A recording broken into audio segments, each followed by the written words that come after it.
Hello and welcome back to Disco Elysium, welcome back to Revachol, welcome back to Matinees, and welcome back to the bookstore. Last time we did a few things which gave us a little bit more information. We looked at our ledger in front of the headlights of Kim's car, which gave us some information. If we go over to our journal, we now have RCM officer profile, name unknown, rank unknown. We've got Superstar Cop 4, Sorry Cop 2. We have Communist, Fascist, and Ultra-Liberal at 2 and Moralist at 1. Good Cop / Bad Cop is 4, but we don't know which way we've gone, and Honor is 1. People killed is 3, cases solved 216, and years in service 18 years. But we also got a map last time, because apparently you have to buy the map from the bookstore. Which is a postcard, as far as I can tell. I think it was a postcard of Martinez district in the Jamrock quarter of Revachol, and it isn't exactly how things are in the current world. We have the Whirling in Rags, we have the Martinez waterfront, the Fisherman Shacks. Well, it says Fisherman Shacks, but on the postcard itself is a quayside with what looks like amusements and various things you would find on a quayside of a certain era, and things like a Ferris wheel.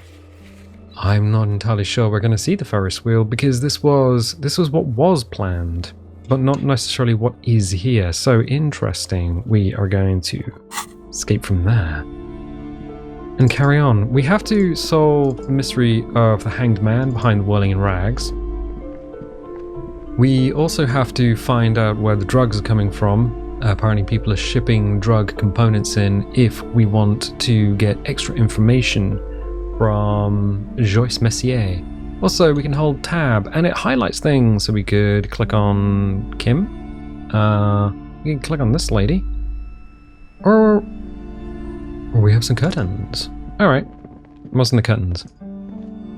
You see a set of tattered curtains blocking the way to another room. A strange cage-like trinket dangles from the curtains. Oh. Excuse me, officer. The back room is strictly for employees only. Plaisance calls out from the counter. Shopkeeper, what's behind the curtains?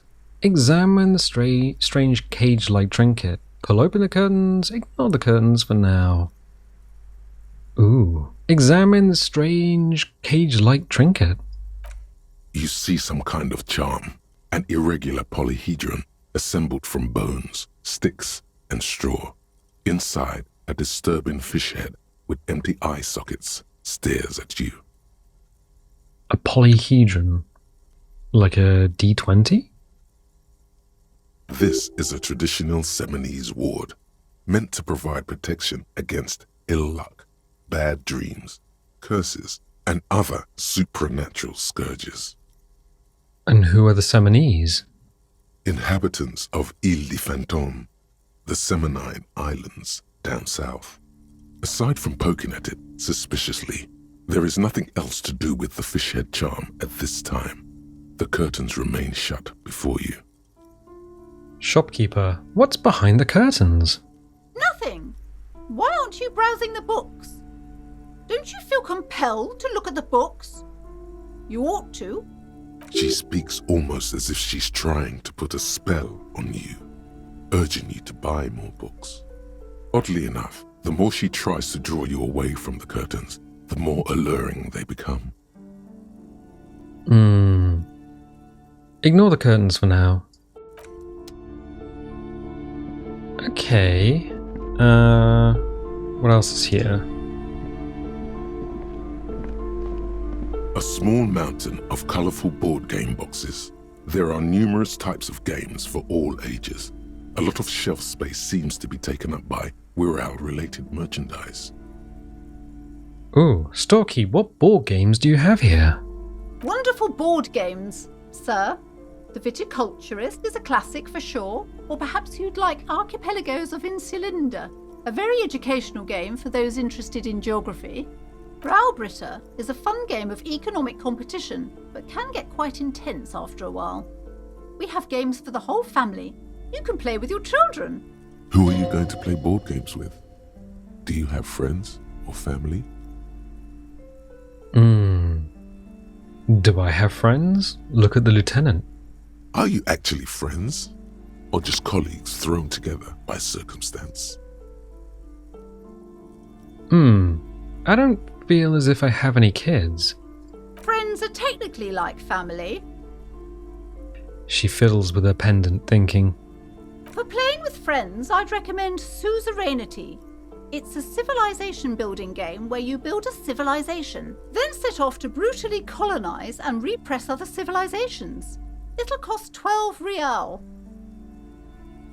Ooh, okay. I mean, we don't have 12 real, but Suzerainty sounds like civilization. Maybe we could play it with Kim. Maybe we convince Kim to play it with us. So what about all these Wirral things? Lousy auras there. No, role-playing games are popular among those types. You know, who are into those kind of things. Personally, I don't like it. Not at all. I've heard they turn people into occult enthusiasts. That they have rituals where they try to summon entities. Highly immoral stuff. You can still buy them, though. She looks at the table, crossing her arms. Oh, so it's Dungeons and Dragons. Look through the pile of Wirral-related items. An endless variety of source books, lore books, and codices litter the table. The topmost book is titled Welkin Compendium, 2nd edition. Dungeons and Dragons. There's also a large hardbound tome with intricate cover art, The Hunters of Katawak, Boreal Creature Compendium, and a Pick Your Path adventure game book titled Tales of Wirral, Cavern of Velkrag. Books in a board game section?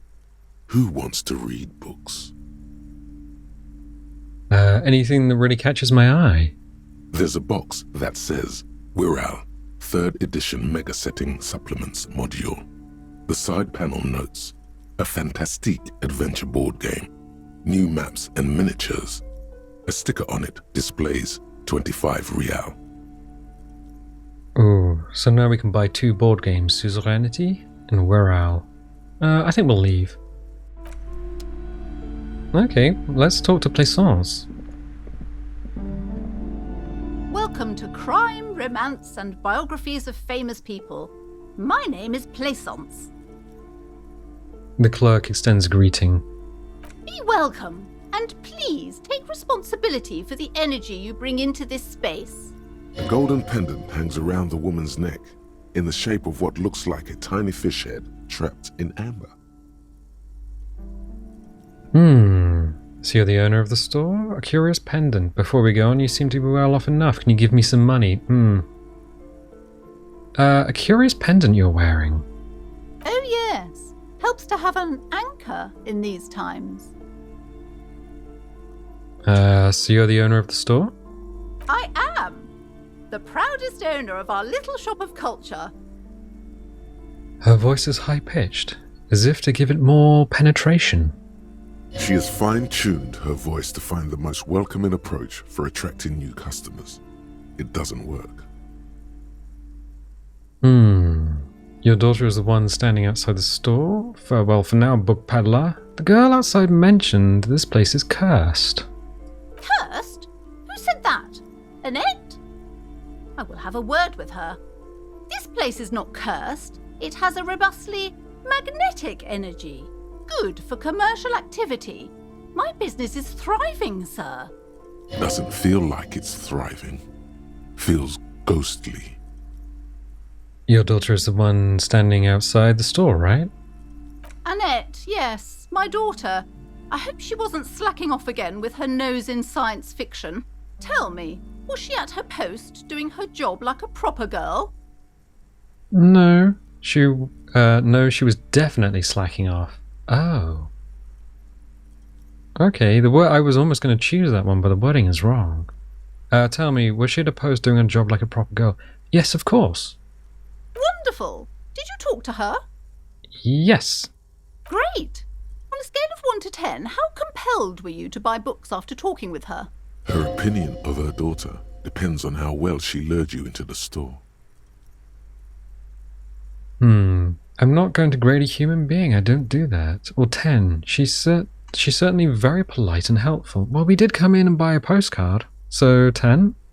My precious, her dedication brings joy to my heart.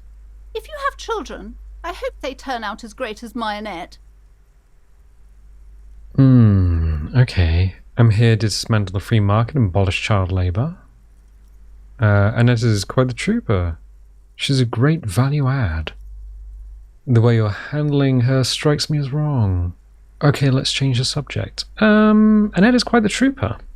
As a young girl should be. With the proper attitude, she'll have a bright financial future. Okay, let's change the subject. The woman before you scans the store, her shoulders rigid and tense. Every now and then, she nudges her glasses. What if I want to buy a book? Goodness, you were already doing good, browsing the shelves. Why'd you stop? Don't you feel compelled? Go, go! Get back there. The books await you. So what type of books do you have? Everything is on the shelves. Take a look yourself. The shelves compel you, don't they? Okay, I'll take another look then. She smiles and nods, seemingly relieved. Farewell for now, book peddler. Those curtains though. Do we get another option if we just go and look at them? The curtains, tattered with age and covered in dust, hang before you, as if taunting you.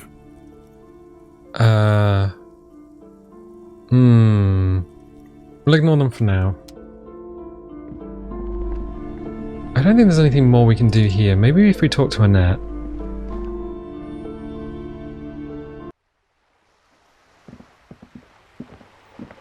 Hello again, sir. Who are these famous people? What is romance? Oh, who are these famous people? Oh, kings and queens and generals of old, or artists and writers, or musicians, those kinds of people. There's usually something extraordinary about them. She scratches her cold, reddened cheek and then continues. I think that's why people read them, to find the secrets of their fame. Seems like most people who read those books fail to get more famous from reading them. Reading those doesn't make the readers more famous, does it? But it does make the famous people more famous. Fame sounds delicious. Maybe someone will write a book about me one day. Why would they do that, sir? Because I'll be a superstar cop. In the papers and everything. That'll show 'em. That's so cool.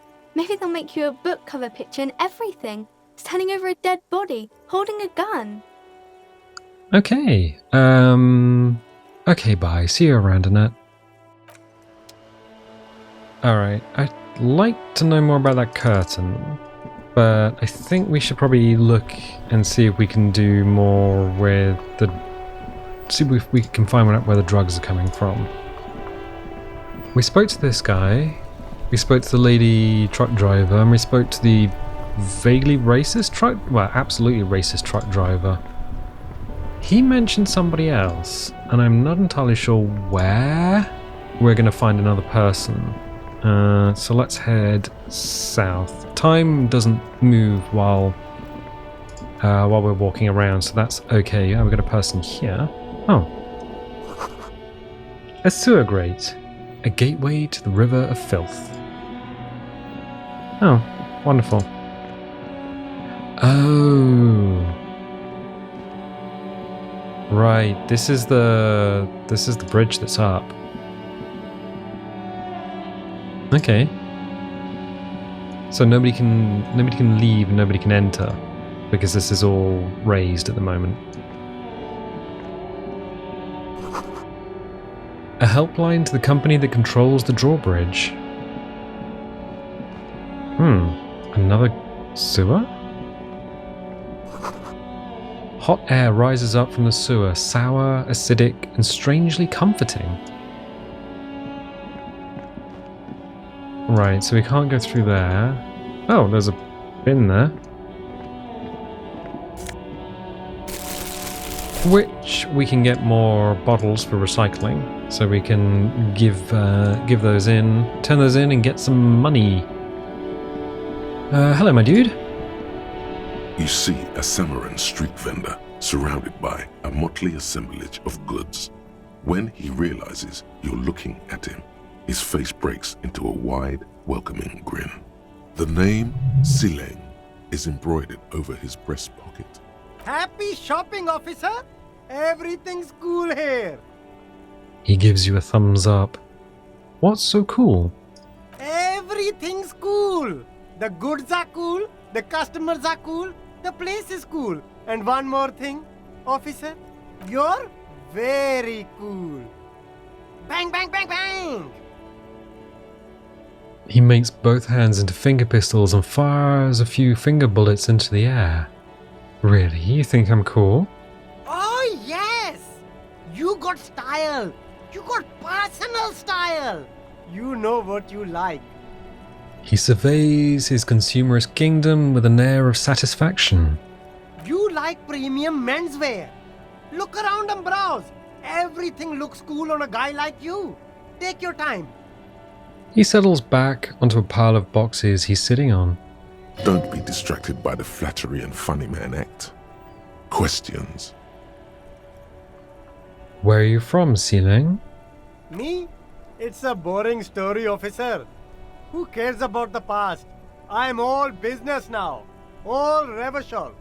This man probably comes from Seaguy, sometimes known as the Apricot Suzerainty, an archipelago in the Samaran Isola.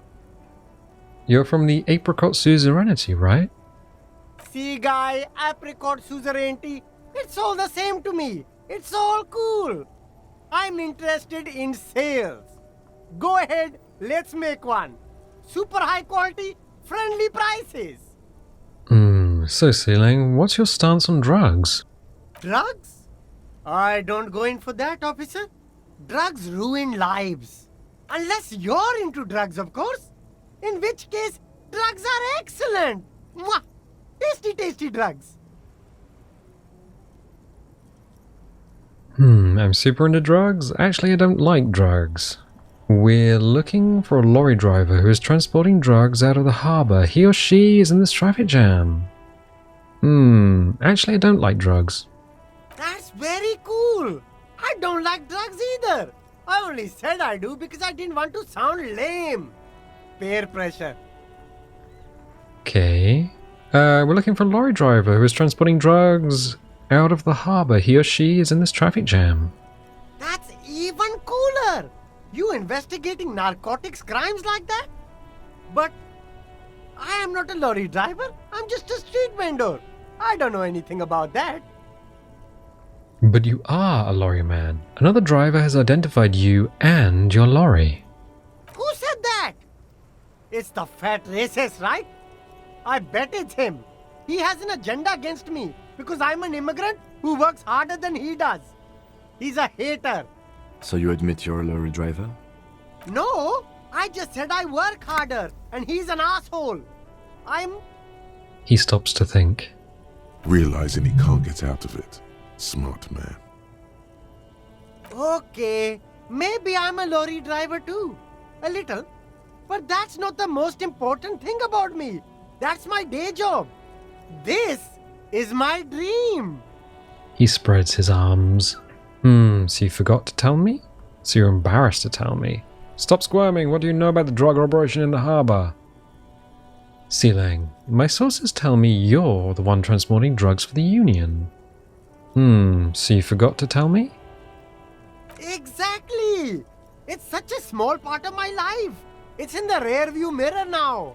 I'm climbing out of that hole with ingenuity. Ooh, stop squirming or you're the one. What do you know about the drug operation in the harbour? Nothing. I told you. I'm not a dumb guy. I don't get involved with that crowd. And what crowd is that? Crowd? You know, the drug crowd? He doesn't want to talk about them. He's afraid.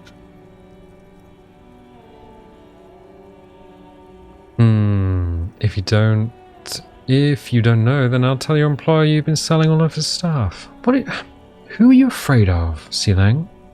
Look, there's bad people doing bad things here. That's all I know. Please don't get me into this mess. I've spent 15 years working my way up. We're buddies, Silang. Help us out. No one will know it was you. It's a she, okay? The other drivers call her the lady driver. You're better off staying away from her. The way they talk about her, she's no lady.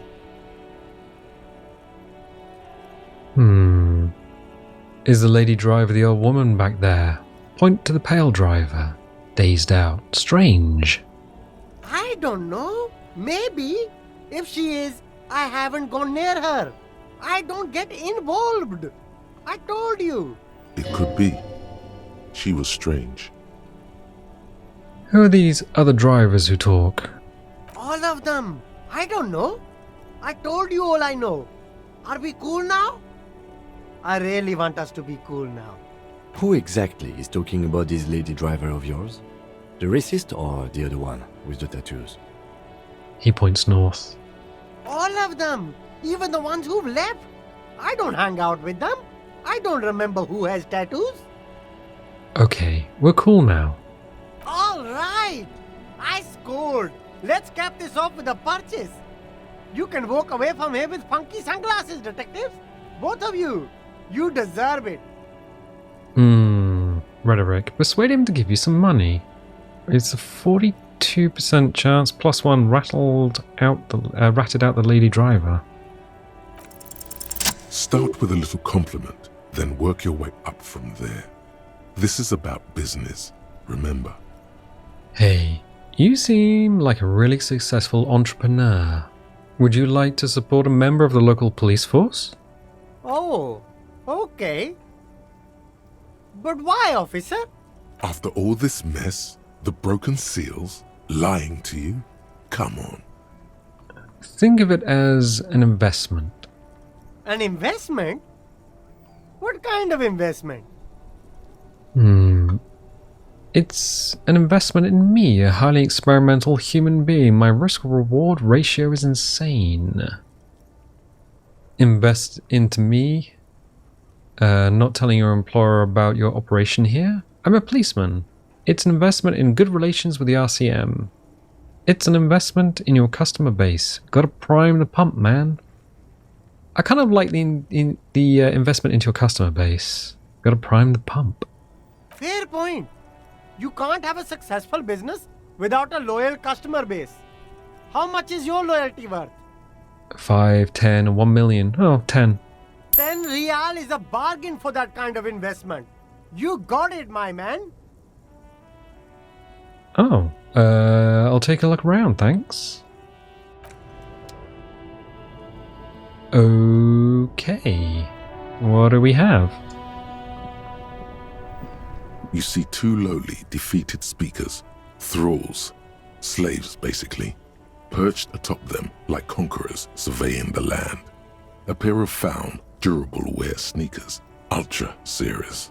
I can see you've a taste for luxury, officer. Can't keep your eyes off those sneakers? Inspect the speakers.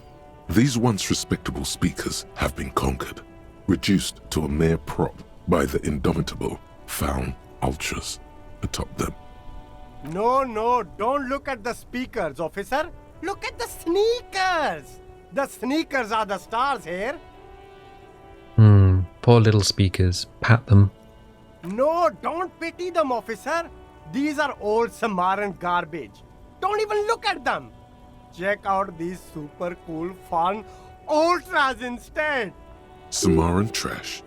That sounds like they're from the Samaran People's Republic, produced under the dictatorship of the proletariat. Can't I just buy the sad conquered Samaran speakers? No way, officer. These aren't for sale. They're bad speakers. Low-fi socialist junk.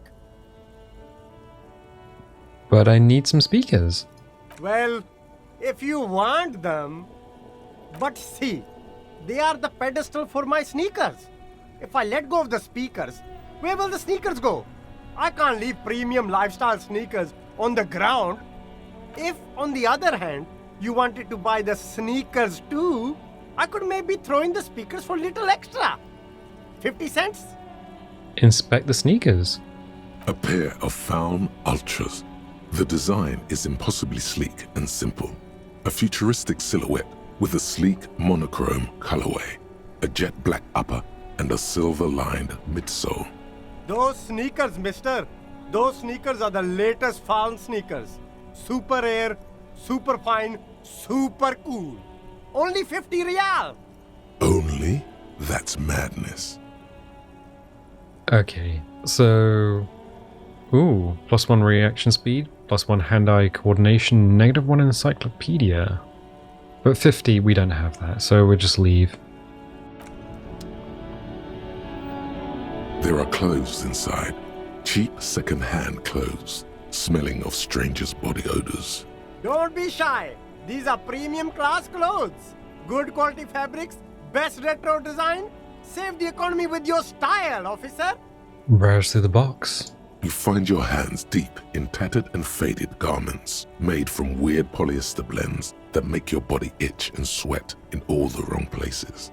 Economical, but also trendy. Look first-hand, buy second-hand. Keep the economy moving. Composure 4. It's high. White check, you may retry it. Okay, so... Oh, that's all we can do. So, Snake Eyes loses, Boxcars wins.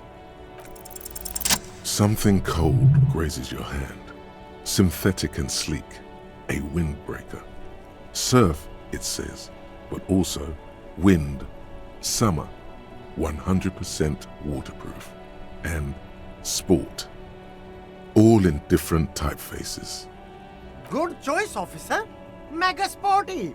And it's only $4.50 for you, sir.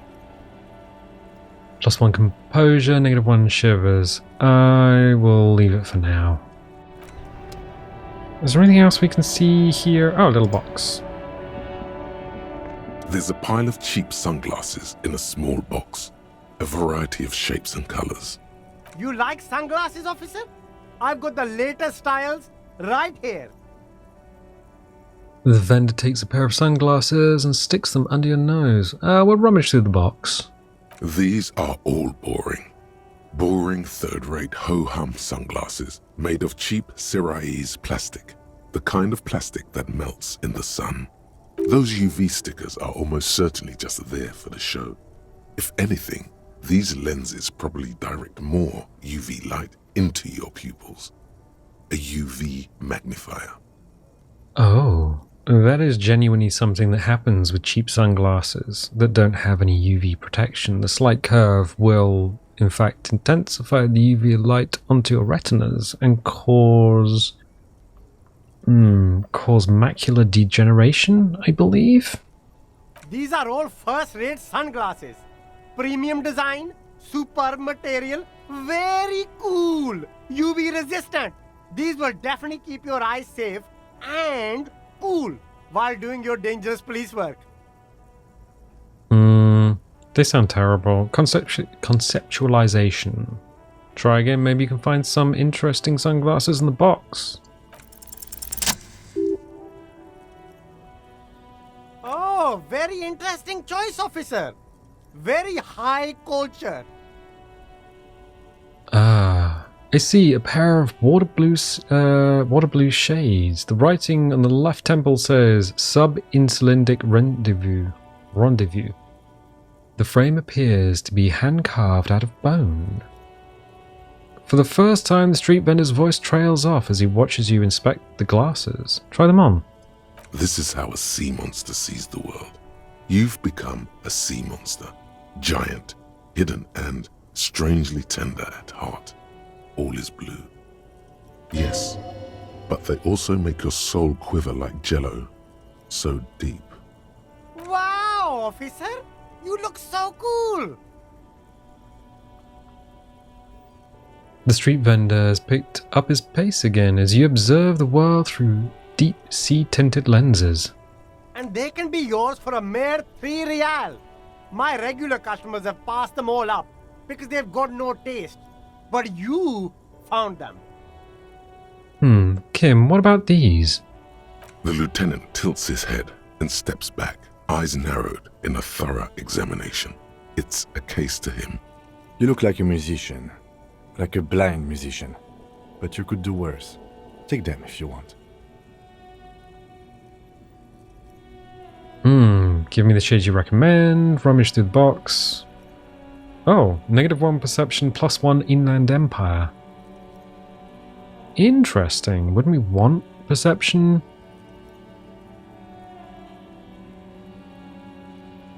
Like, Inland Empire and perception together, wouldn't they work together?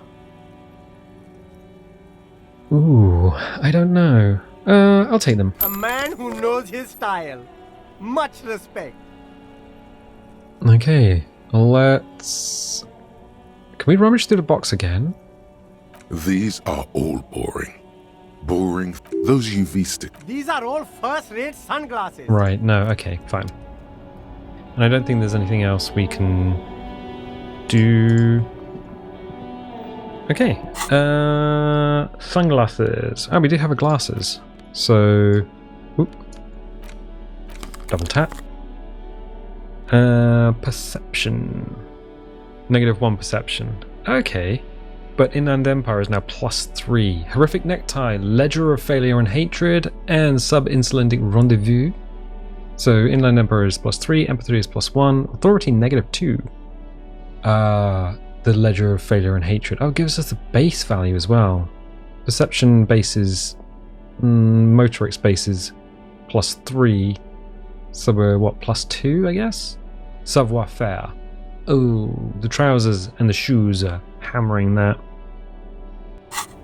Okay, right.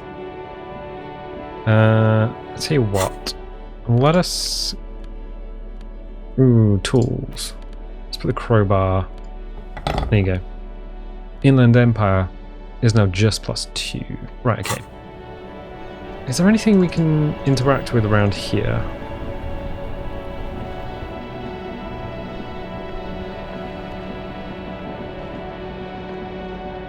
I don't know is the answer to the question. We've looked at that.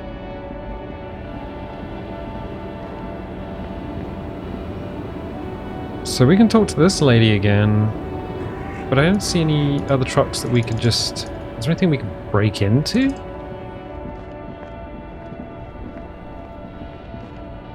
No. Let's give it a little check around here.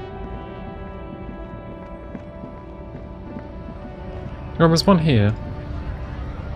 Can I try that? A lorry stuck in the traffic jam.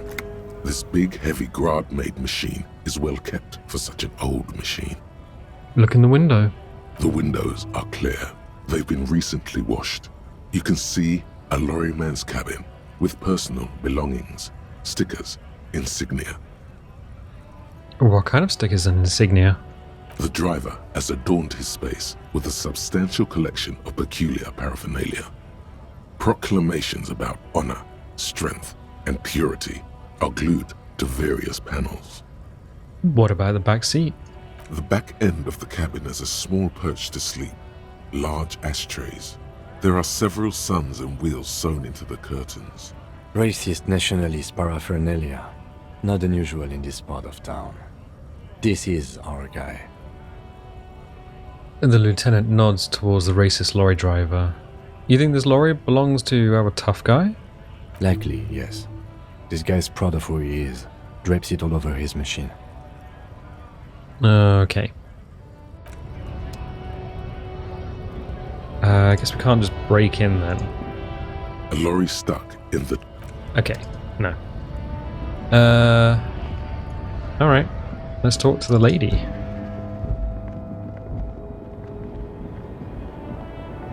I was hoping that we could break into a lorry and see if they actually have...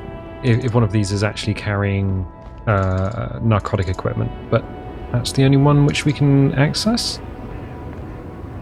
The woman is still hunched over the railing, her head swaying to the music, her eyes looking at nothing in particular. Snap your fingers in front of her face. Huh?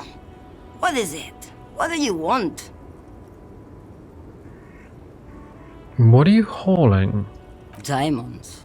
Diamonds, really? Of course not. But wouldn't it be marvelous if I was? What are you really hauling? Whatever stupid things they put in the lorry, I imagine. So you don't know what you're hauling in your own lorry? I quit concerning myself with that a long time ago. Besides, I don't drive the lorry for the cargo, if you know what I mean. What if the cargo is contraband? Then it's contraband, lawman. What? Do you want to take an old woman in? Be my guest. Lock me away like bad hand Hermenegildo. Bad hand. Hermenegildos's bad hand strangled 300 people. What can I say? Some people just really like strangling people. Which is why you always have a safe word, and the safe word should be banana. Alright. Are you the lady driver? Did you just call me a lady, Herife? She clearly doesn't think she's a lady. Don't repeat it. I was told of a woman driver. You're the only woman here. I'm not that either, Herife. I've gone too far from it all to remember what was between my legs. It doesn't work like that on the long haul. So you're not the driver everyone is terrified of? I'm only terrifying to small children and to those who used to know me.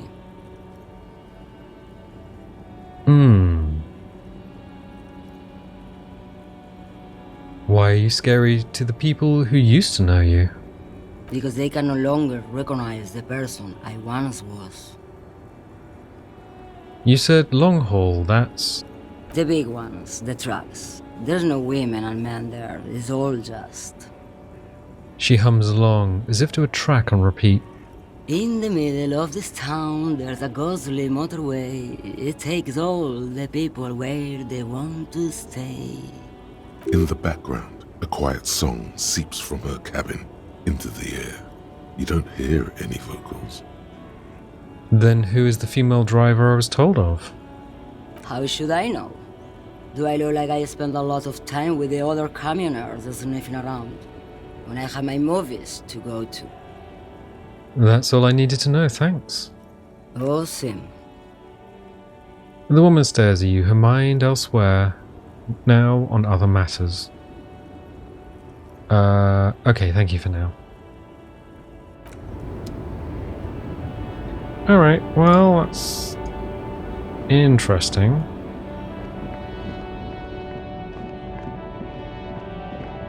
Yeah, there's nothing else here. There's a Wild Pines truck, a Falm truck. Do we get anything more from this guy? Hello again, my man. What's on your mind? Care to spare some change for working stiff? I heard that one of the drivers is a woman, but I don't think she's here. Do you know of this lady driver? I don't want to talk about that. He shifts around, suddenly uncomfortable, then looks away. Why, do you know something? What is it? I don't mean to pry, but I need your help. She may be involved with the drug business. Man, I was hoping it isn't going to be her. All I can say is, she isn't around here anymore. She isn't some evil drug trafficker. And I don't know where she is. Who is this person? Who is she to you? What does she look like? A youngish woman. Gruff, but in a cool way. What color hair? Blue and violet. Dyed. It was violet when she got here. Blue before she went. Then she may have dyed it again. Who is this person? What's her name? Thank God I don't know. People here call her the Lady Driver. She kept her name a secret. From me too. Now I see why. Who is she to you? A friend? An acquaintance. I don't know. She was the only person in this damn jam I could talk to. She's someone I don't want to rat out to the law, okay? I asked you who's conducting the drug trade. You said you didn't know. Now you're saying you do? I didn't, man. I told you I was hoping it's not her. That she wouldn't be mixed up in it. He still is, hoping. It's just wishful thinking on his part, not trickery. When did she leave? Damn, I don't want to... Please just let it go. Whatever she did, it can't be that bad. She's not a bad person, I know that much. We can't just let it go. It's part of a police investigation. That's how it always is with you, isn't it? All part of the investigation. The girl's troubled. If you hunt her down, she may not survive it. I can't have that on my conscience. It won't come to that. We won't pursue her on this. This is information only. I don't believe you. You said she's troubled. How? She's got the darkness in her. That young person's darkness when you think it's all over. And you're looking for a way out. She shared this with you? Yes. Which is why I don't want to snitch on her.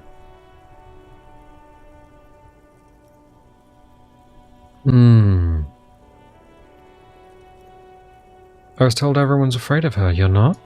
I heard the rumors. I saw the other drivers looking at me strange when we talked. And she told me, too, that she's had a violent life. But I wasn't afraid of her. More like for her. Did this violent life include drug trafficking? Well,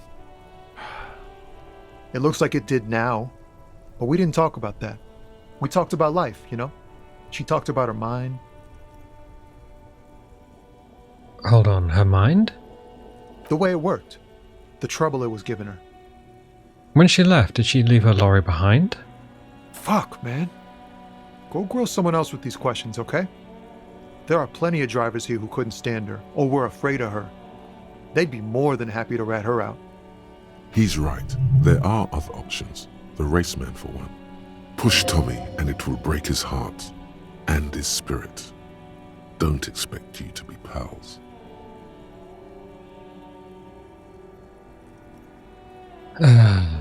Okay. Fine. I'll drop the matter for now. Thank you, friend. Wow, this makes me feel like I should pick up smoking again. Would help with my rhymes, too. Care to spare some change for working stuff? Huh? Oh. No, I ain't got any money. They don't want to pay for unfinished work. They who? The bosses, man.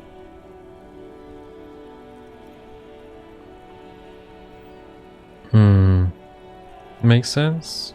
First work, then pay? So you're broke, got it. What else did I have to ask here? Dunno. What you need? Oh, so the empathy was a red check. No, oh, was it a white check? Locked. Put skill points into empathy to open this. Oh, it's a white check, okay. Alright, that's all for now, bye. So I think we need to talk to the racist lorry driver again. I don't really want to though, but let's do it. Looking for something, Hunt? Come to tell me to fuck off again? I know you've been giving me the runaround. Fess up, where's the lady driver? I don't know what you're talking about. First, you knew Sealing didn't do it. He did something. He stole his employer's goods and another lorryman's job. You should be thankful for the tip. He grins, a wide smile. He's been expecting this. He's really puffed himself up. Then why are you smirking?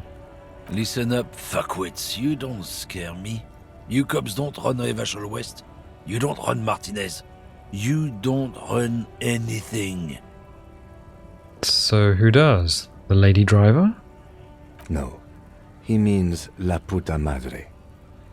A legendary, and not in a good way, crime boss from Jamrock. Controls what is probably the most powerful organized crime outfit in Revachol West. Looks like the lieutenant has a plan. Let him do this. Yeah, him. What are you doing, Kim? Let me handle it. Who is Laputa? Cross your arms and nod. Then I presume you are familiar with his peonies. Yeah, they're his little bitches. He's got them all over the unions. Not just the unions. He has peonies everywhere. Some say he even has them in the RCM. Dirty fucking peonies who'd do anything for him. Multi-ethnic drug addicts. Say nothing. You're not peonies. You wouldn't be investigating a drug thing if you were. No, of course not. We are not peonies. But if we were, and one of Madre's drivers were to be stealing from him, then it's a good peony's job to find out who that is. It's not a hard job. It won't take a long time. It won't make Padre Madre angry. But a stupid fucking racist is standing in the way, protecting this fucking thief. I'm not scared of you or the mob. I'm under the protection of the Lorrymen and Carters Guild. You've seen the corpse in the yard, yes? You took a peek. I know you did. Does it look like his friends protected him? Nah, you wouldn't just leave him out there if you... He tries to light his fresh cigarette, but his hands are shaking now. The sentence simply ends. The lieutenant turns and gives you a barely perceptible nod. I softened him up as best I could. Now it's on you to finish the job. Be careful. This man's still got some fight in him by the looks of it. It won't be easy to break him.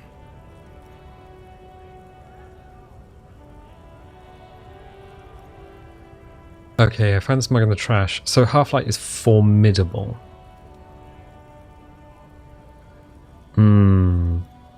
Do we have any Half-Light things? Can we... we can't change clothes. Alright. Yeah, okay. We're done for now. Let's see, do we have anything that helps with Half-Light? Or is hurting Half-Light? Yes, we do. What is hurting Half-Life? Oh, it'll actually tell us. Signal Blue Naval Code is hurting Half-Life. Okay. -1 suggestion. What's Half-Life now? Okay. Right, so let's try that. Looking for something, Hunt? Come to tell me to fuck off again? Half-Life is 28%. That is still very low.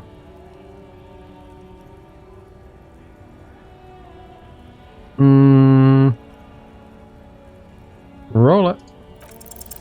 The main thing is to not overdo it, even when you're trying to scare someone. The most important thing is, how does it look on your resume? The jig's up. I've got the goods on you. Why don't you and me step outside for a little talk? Look, I'm sorry. Can you just tell me what you know?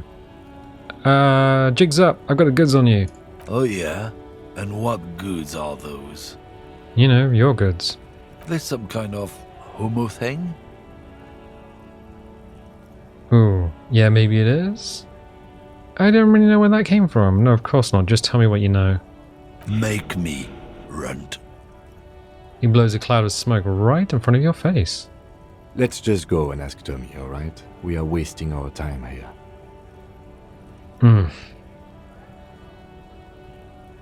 Okay, we have to ask Tommy now. Right, yeah, that was a formidable check.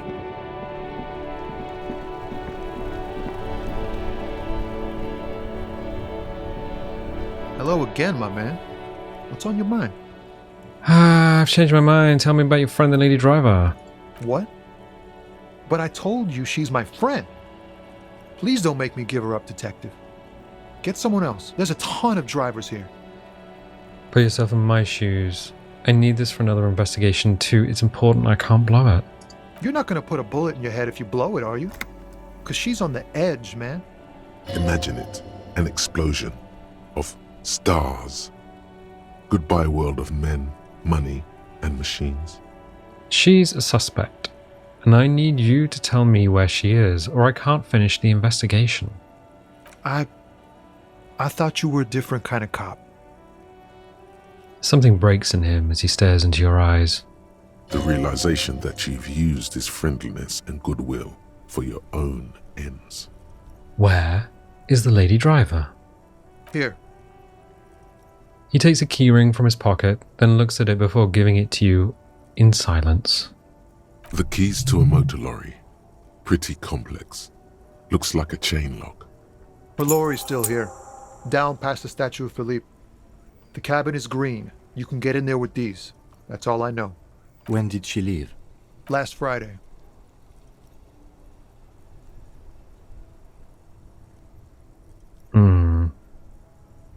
I don't want to say sorry, because I don't want to become sorry cop. Anything else? Like where she is now? No, that's probably too much. And why did you have the keys? She left them to me. Because she trusted me.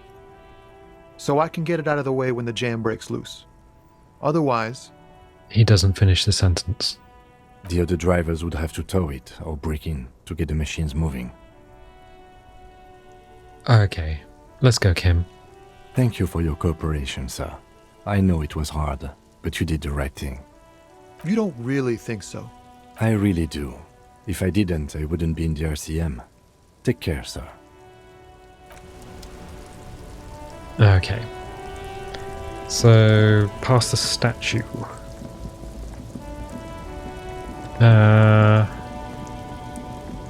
Oh, literally past the statue. This screen found, A to Z, contemporaire, is parked in the shadow of the ruins looming overhead. It's seen better days. This is the one our man pointed to. The lieutenant peeks inside. Try to peek in the window, try the door handle, unlock the door with the keys Tommy gave you. Try to peek in the window. The glass on the side windows is tinted and covered with dust. You can barely make out the shape of a seat and 2 steering levers. It feels like you're peeking into someone's home residence. Inside it's private, cozy, warm, dusty too. Try the door handle. The door is locked. The handle looks shiny, like it's recently replaced. There's no pick in this lock. The owner has put special care into it.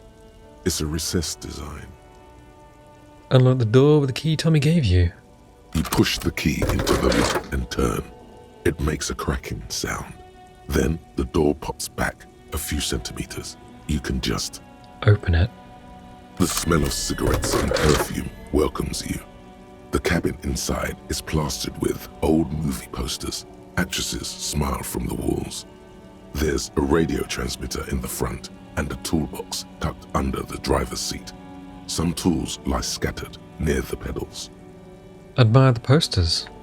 These are movie posters featuring starlets from long-forgotten films from the 20s, the teens, even the 90s of the last century.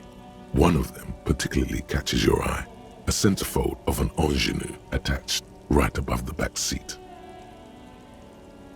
Study the centerfold. The actress is draped in a sheath dress, one of her shoulders bared. The faded remains of an autograph run across the poster. She's looking past the camera. A feeling of tenderness washes over you. A longing even, perhaps. And gentle tragedy. Enough of the posters. The actresses and the rear actor all smile you a warm goodbye. A radio transmitter is attached to the dashboard and a toolbox sits under the driver's seat. Examine the radio. Looks like the frequency dial is absent. It requires a key to work, but the key has been removed, likely by the missing lady driver. Strange. There are so many radio stations saved here. Must be over 100 at least. Why would anyone need so many radio stations? For contacting an entire fleet of lorrymen, for example. This is all shortwave, UW and UKV. Looks like we are dealing with an impressive organizational tool. The nerve center of a huge operation, with quite a range too. A 20-kilometer radius at least, perhaps extended by an attachable antenna that's not here right now. Is there anything we can do with the radio?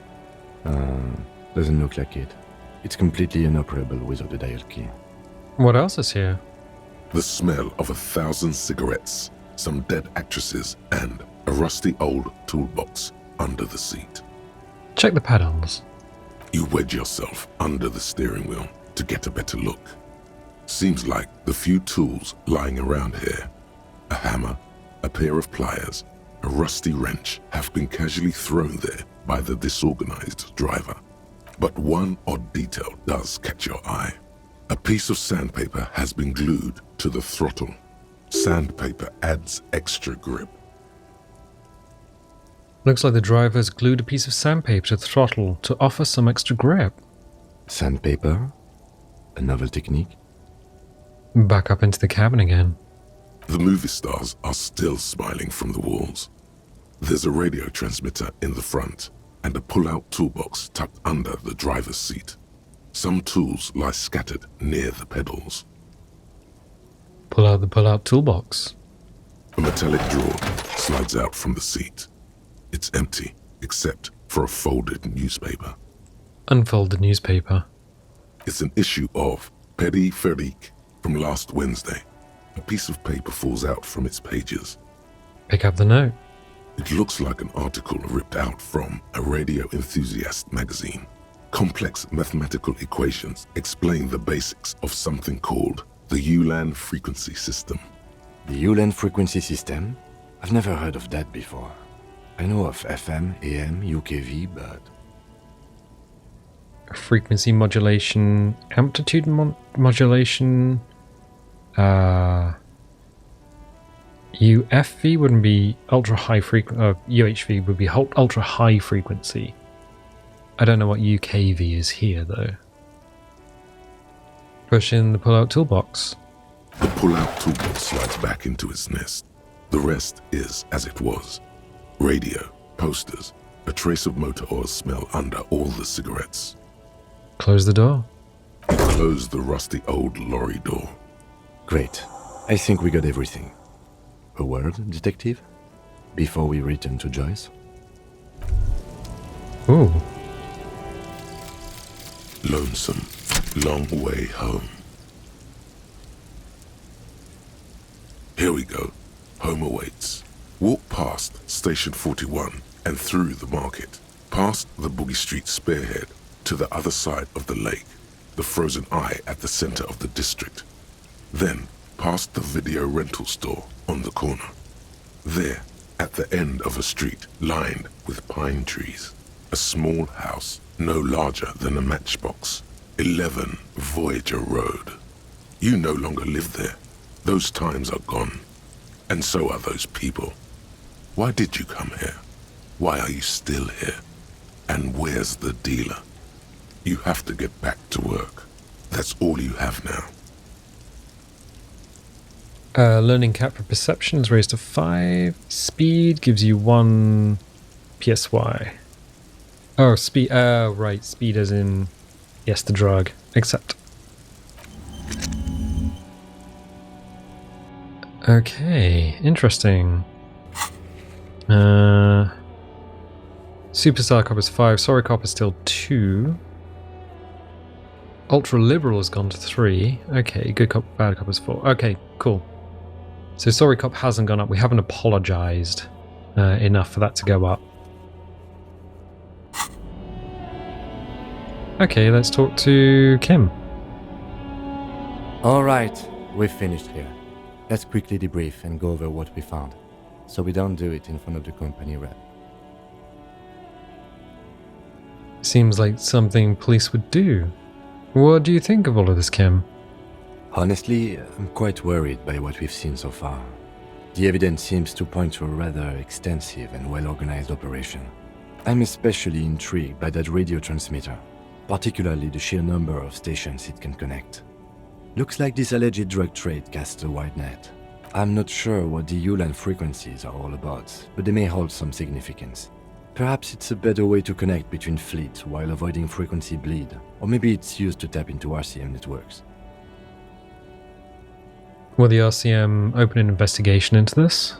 We should return to the murder case, see what Joyce tells us about the lynching. When we are done for the day, I call my station and suggest our narcotics department look into it. There are more than enough grounds to start an official investigation, sometime later when we're done here. We do not want to get caught in that. He stops to think. What are you thinking? The fact that one hasn't started already gives me pause. An investigation, I mean. Especially if the Madre grouping is involved, and I can't imagine they aren't. It's certainly worrisome. Corruption? All the same, I don't like the idea of internal affairs descending on the matter. That won't help anyone either. What about the movie posters? How do they factor into all this? As elegant as they are, I don't think they are relevant to the drug trade. A lot of women there, especially for a lady driver's cabin. Could this be film industry involved? Maybe the trader is some sort of cinephile. Yes, well... He doesn't say more. Unimportant. How do you think this is connected to the Union? We didn't find anything conclusive linking them to the smuggling operation. But somehow, I doubt that Everard Clare would be oblivious to something like this happening right under his nose. My suggestion is, we use it against the Union in any way we can, to our own ends. It's a slippery hill, but we just might be able to pin them down, indirectly, down the road. Okay. Debriefing over? Debrief over, after you. Okay. I don't think there's anything else we can look at here. We have the crowbar out, but that's not going to help. Yeah, we upset Tommy, but I mean, we couldn't get anything from the racist driver. There wasn't anything more we could do there, which is fine. It's fine. There's nothing I can see here. We've still got a body hanging in the yard, but we got to talk to Joyce about, well, about that body. So let's move on. Fortunately, time is not going to move as we are running around the streets, so that's fine.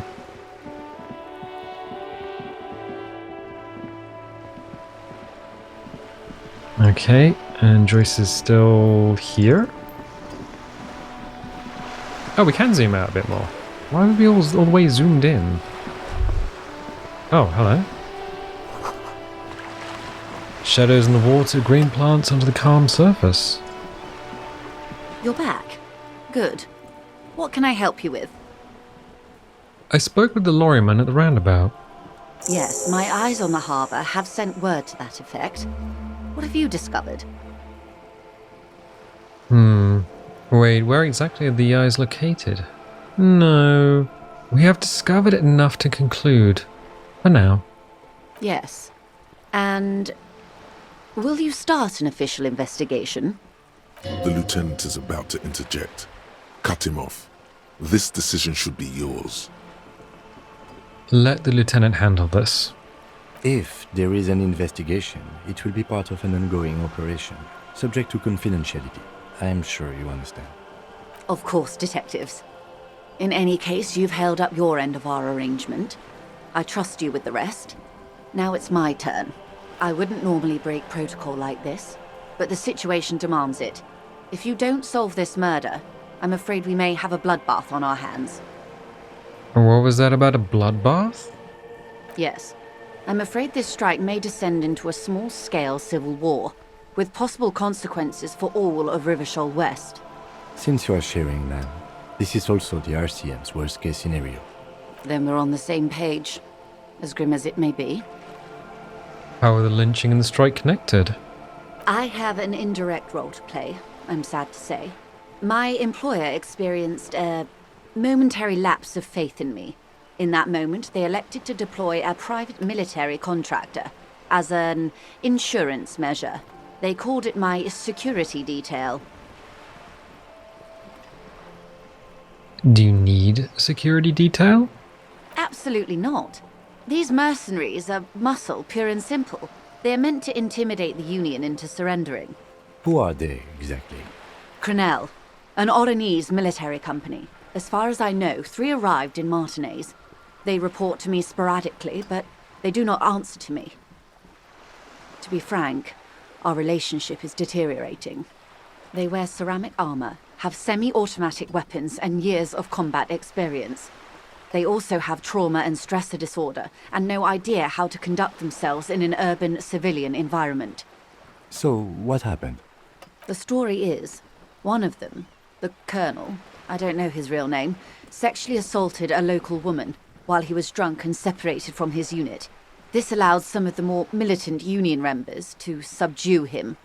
He was taken out behind the whirling in rags and lynched last Sunday night. What then? Nothing. Mr. Clare refuses to let me into the harbour. I have not been able to discuss this matter with anyone there. The remaining 2 Crenell contractors carry out their orders, for now. For now? It's a smokescreen. In secret, they are conducting an independent military tribunal into the lynching. Once this investigation is concluded, executions will follow. What is the nature of this so-called investigation? Whether to execute one, some, or all of the Union militants. Ooh, you've made a mess here. I have to say this is not Disco. Maybe the investigations can team up, you know, share resources and intelligence. Boy oh boy, that's not good. Maybe the investigations can team up, you know, share resources and intelligence. Surely you're joking. These people are killers. My only hope is that yours provides a single, concrete suspect before they indiscriminately pick theirs. Simply put, She grabs hold of the mainsail. if you don't pin this on someone good and do it fast, they will identify and execute everyone present at the lynching. This in turn will force the Union to respond. They would have to project strength and power. The Débardeurs have over 2,000 men. It will be 1,000 to 1. Have you ever seen a Hornet invade a beehive, Lieutenant? It's not pretty. These men work in tandem using semi and fully automatic firearms. Their armor is virtually impenetrable to muzzle-loaded weapons, even yours. Most Union workers don't have guns at all. As I said, a bloodbath.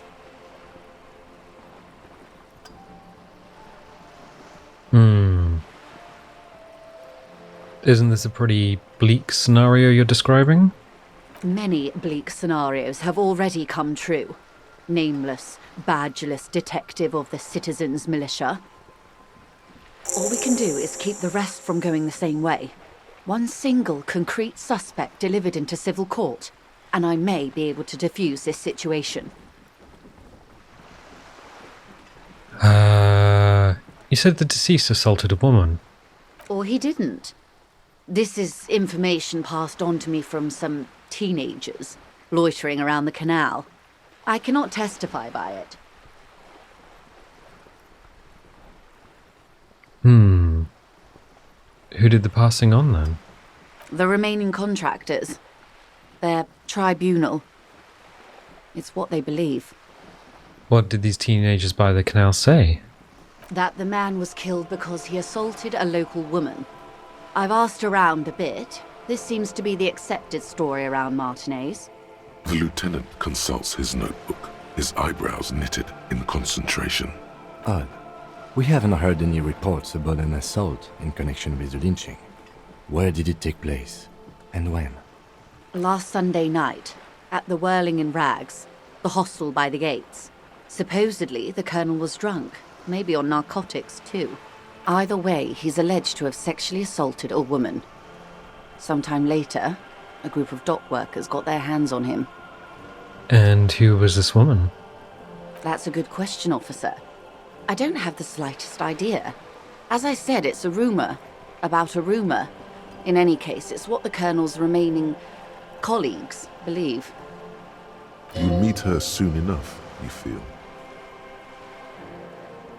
This colonel, the one who was hanged, did you know him? If you mean did I see him alive? Yes. But I did not know him. His name was... Lely. His service name, a nom de guerre, most likely. He wouldn't divulge his full name. Only one of them did. A bad sign if there ever was one. This Lely. Anything else? Nationality? How old would you say he was? He was 40. Or 50. It's hard to say which. He had a combat injury on his lower jaw. It made it difficult to estimate his age, or gauge his facial expressions. What else? Nationality? Accent? He was, Occidental, I think. Light brown hair, a mixed accent, Oranese, or Messinian, maybe. His injury gave him an accent all his own. In a way, it was humanizing. He had to learn to speak through it, through the injury. That's all I know, I guess. I only met him once. Where are the remaining 2 mercs now? They've gone to ground, as it were. I don't recommend seeking them out. For one, they're almost certainly armed to the teeth. They don't have the same respect for the Revachol citizens' militia as I do. To put it bluntly, they think you're vigilantes. Ghetto savages. It will not be a fruitful meeting. Vigilantes. You're a professional officer of the only legitimate authority in Revachol. Okay, we'll steer clear for the moment. That's wise. Our goal is to avert catastrophe. Besides, you're likely to encounter them sooner or later. What can you tell me about Crenel? Not much. Their public resume is relatively good, as far as private military contractors go. I believe they were once called Downwell. Down a deep black well. They boast a long list of clients. Saint-Baptiste, Welchman-Lorenz, Eintracht. A warning sign, however. The operations concerned all take place in third or fourth world countries. Guarding facilities, escort missions and such. Meaning they're used to operating in war zones. Yes. All the good conflict corridors, Supramundi, Yesut, the Seminese Islands, countries that don't have a good record reporting atrocious military conduct on their soil. Okay, anything else you got on them? Sadly, no. Before this happened, I had little interest in them. Now that I do, I don't have the resources. If you still have access to the ICP's database, you could run a better background check than I ever could. It may take some time, though. Do you know a lot about the inner workings of the RCM and the ICP, man? In my line of work, it pays to do your research. I was prepared to deal with the RCM. I did not think I'd be dealing with a group like Crenel. Could you contact the company? Tell them to call them off? I have. And they will. However, these orders take time to reach what is basically a rogue unit out in the field here. Until they do, it's all on us. How much time do we have? Until the executions start? Truthfully, I don't know. It depends on their progress identifying the members of the lynch mob, and their impatience. They don't report their progress to you? Not on this matter. I'm afraid they consider this a personal initiative.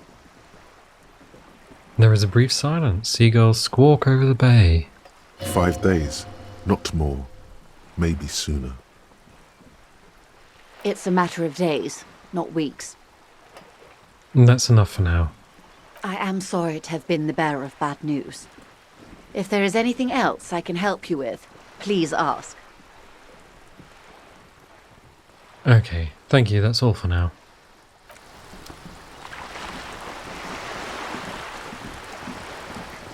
Okay, alright. Yeah, you better keep walking. You better keep walking. What's yellow? Ooh, money and magnesium.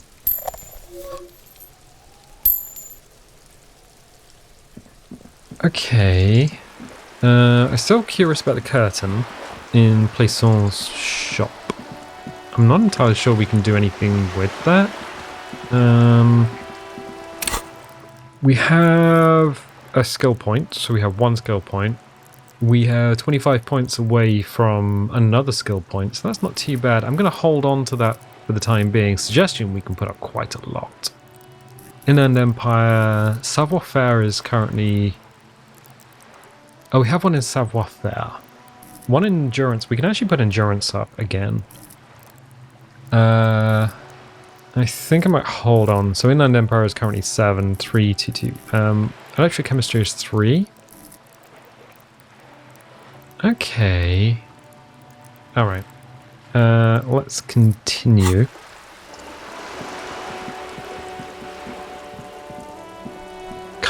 I still want to know what's behind the curtain. Can we talk to Plaisance? Hello again, esteemed officer. No.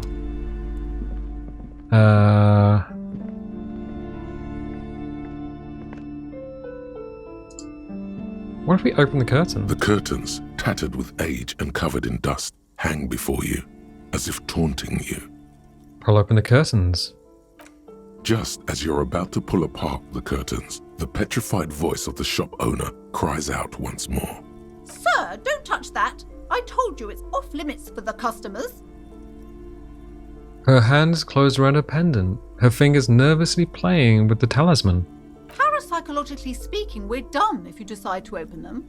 I won't be held responsible for the consequences. It's too dangerous. She looks away, mumbling. Why is everyone always messing with the curtains? Why can't they just buy books like normal people?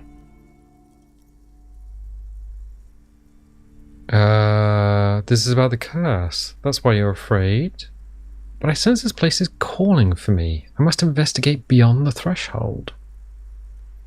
Mom, this is different. I am a police officer. I need to get in there. Okay, this is about the curse. That's why you're afraid.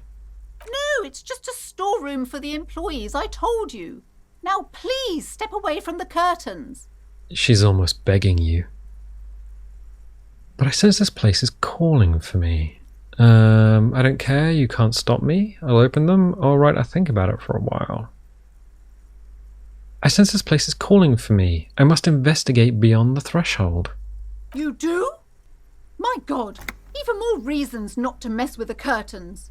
Just step away, dear sir. Mom, this is different. I'm a police officer. I need to get in there. Why? It's not like anyone was killed there. She stops abruptly as her hand flies over her mouth, baffled by her own bluntness. I'm sorry. I don't mean to be so impolite. Just please don't go there. I can't allow that.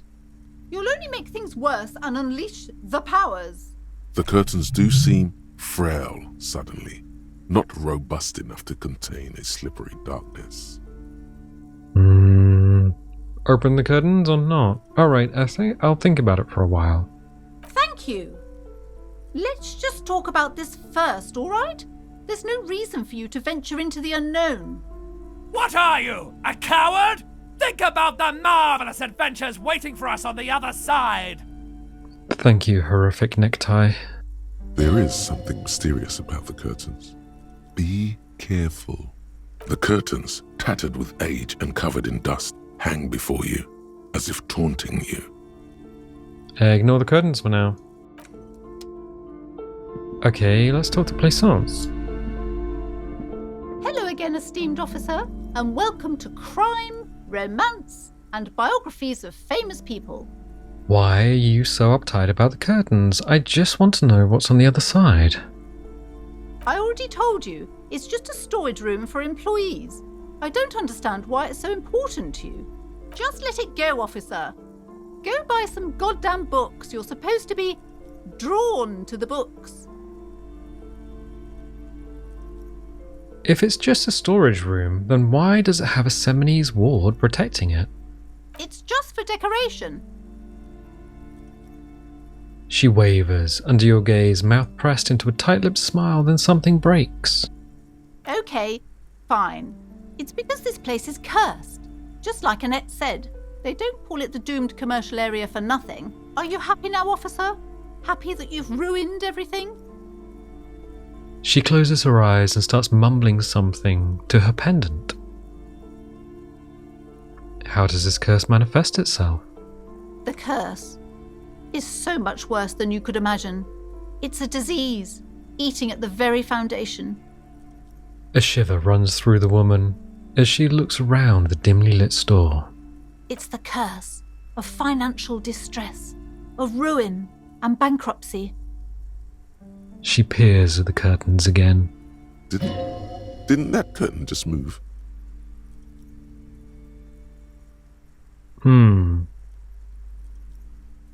Annette mentioned that the previous tenants have experienced some financial troubles. It's not just that, officer. We're dealing with something supernatural here. It's the cacodemons, feeding off bad business practices and disappointing income statements. There's something wrong with this building, I can tell you. Ever since I arrived, I've sensed an eerie, lingering presence, as if I was unwanted here. Sounds familiar. Strange. I feel unwanted too. What does it mean? Truly so?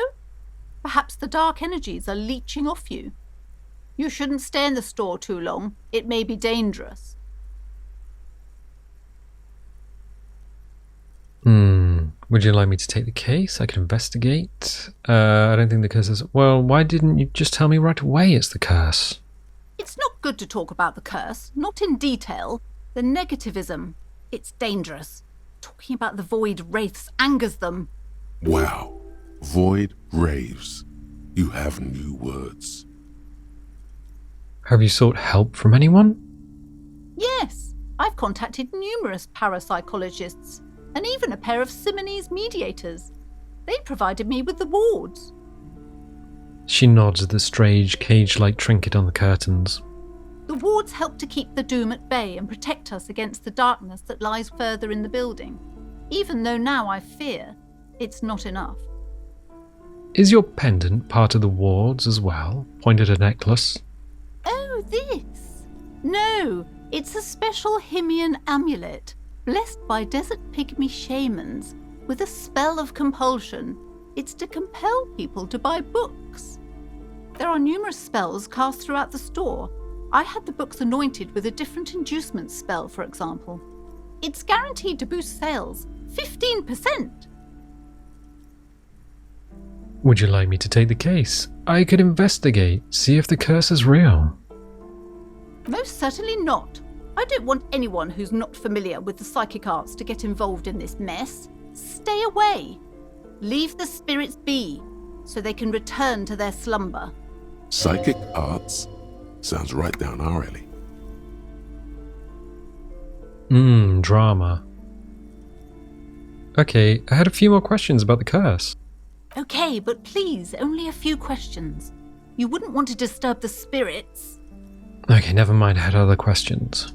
The woman before you scans the store, her shoulders rigid and tense. Every now and then, she nudges her glasses. Oh, convince her to let you investigate the doomed commercial area, high 72%, so that's a 30% chance of failure? Roll it. Slither up to her, you silver-tongued fiend. Show her what world-class perfidy looks like. Mom, I came here to help. I've handled paranatural situations before. Are you sure? Don't think I haven't seen charlatans before. I sense the psychic emanations from afar. The sleeper beyond calls out. Or I've returned from the void, a paradetective from a long line of paradetectives. Yeah. You're no paradetective. You look nothing like one. And you're clearly a drinker. Pardon me for being so blunt, but... The lieutenant keeps his usual stony calm. He silently picks out his notebook. Go ahead then, rock her world, he thinks. I'll compose some notes. I'll admit, I've had my share of drinks, but only because the spectral realm is parapsychologically taxing. How do you know all this? Here we go.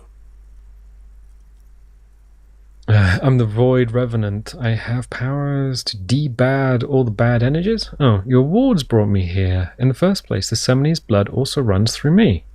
You're part Simonese. Oh, it means our meeting couldn't have been mere chance.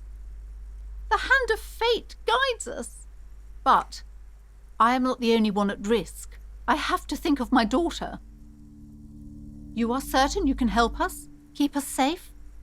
I can't allow any collateral damage to hit us. No problem whatsoever. Your family is safe. The phantoms are no match for me. Just ask my partner Kim. He'll vouch for me. No problem whatsoever. if you promise, good officer, then you might be our last hope. Do you swear it? Hand on your heart. On my honor. Thank you, sir. There's one more thing I haven't told you about yet. The entity. Do not act surprised. You know of these things, sire. The entity? Yes, a malignant entity that lives inside the chimney. It takes the form of a woman. A witch, most likely. She or it must be connected to the curse somehow. Chimney. The passage between heaven and hell, of course. Yes, that chimney is part of the building's central furnace, and it's enormous. She has barricaded herself behind some metal security curtains. God knows what she's doing there. Some unnatural magic, I assume. You should go find the entity and ask what happened to all the companies in the building. What is the source of this curse? Here's the key to the warded door behind the curtains. Take it. Oh, and please do return to me after you've looked round. I'm quite anxious to know what she has to say about the curse. What you discover in there. Unbelievable darkness and ruin. Farewell for now, book peddler. Alright, so we should be able to open the curtains? You see a set of tattered curtains blocking the way to another room. A strange cage-like trinket dangles from the curtains. Pull the curtains open. You see a dimly lit room full of dusty furniture and trash. A doorway stands in the back, covered in dozens of scary little Seminese wards, your shadow looming over it like an omen. Oh! A small terrified O escapes from Plaisance as she tries her best to look away, her round face buried in her hands.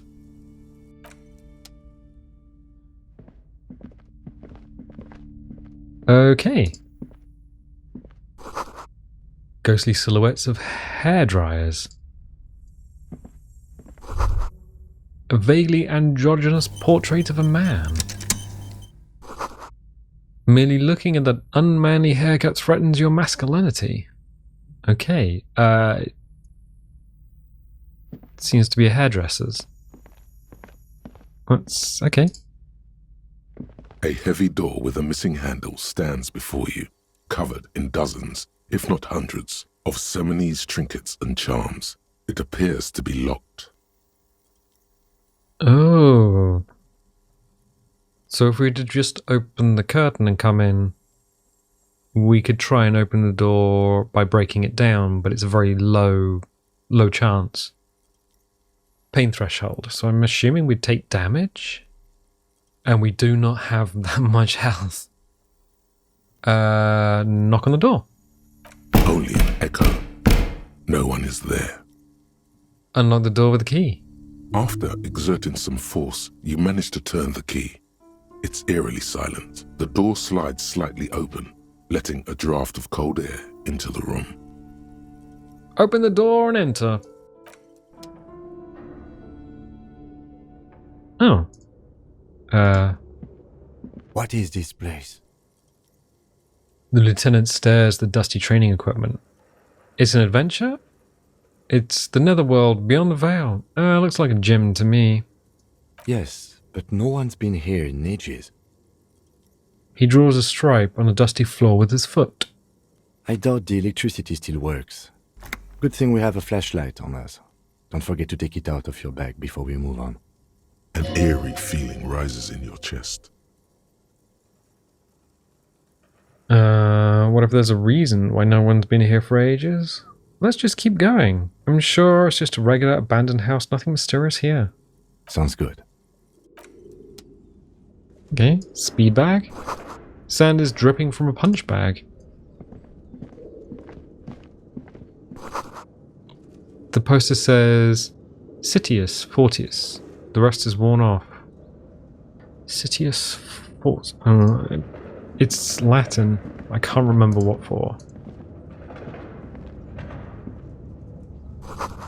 Worn out wall bars. They look unsafe. Oh. Huh. Shot put ball. 1377, taking it. What's this? A barbell lies on the floor. The color has worn off its weight plates. It's 60 kilograms. Your triceps hum at the sight of these weights. Show the world what kind of beast it's dealing with. Lift them. There are no collars on the barbell. This is a safety hazard. Why does it feel so familiar? Legendary. 8%. Notice the collars. Notice the collars gave us a bonus and it's still 8%. We basically need to roll boxcars. Is this familiar because I'm a weightlifter? Look, Kim, it's a trap. There are no collars on the barbell. You're right. The weight may fall off. Better not touch it then. What kind of a bastard would just remove the collars? It should be a felony. It would be a violation of EPIS safety regulations if the gym was still operating, but it isn't. No one's supposed to come here anymore. Is this familiar because I'm a weightlifter? No, it's not that. It's the stale smell of rubber, the squeaky sound of sneakers, your bruised knee against the mat, and a whistle. Then the feeling is gone. It's just a memory from another life, when you were young and fit. Okay. Is there anything else in here? No. Let us equip the flashlight. So, oh, we got a shot put ball, oblong pen, it's tools. Yeah, we're going to replace the bag.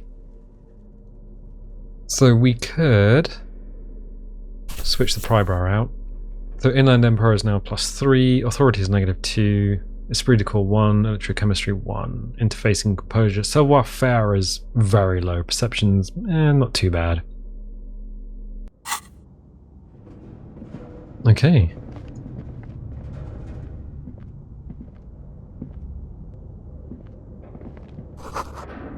The hallway is blocked by an old window panes and debris.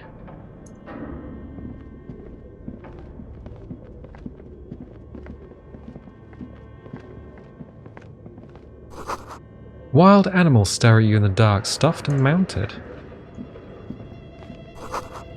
A large demijohn full of strange liquid.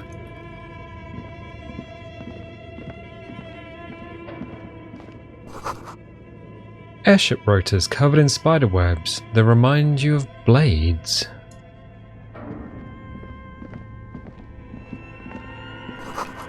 A naked mannequin torso, a strange yellow color. Blue velvet, soft to the touch, moth-bitten. Oh, we can go over here.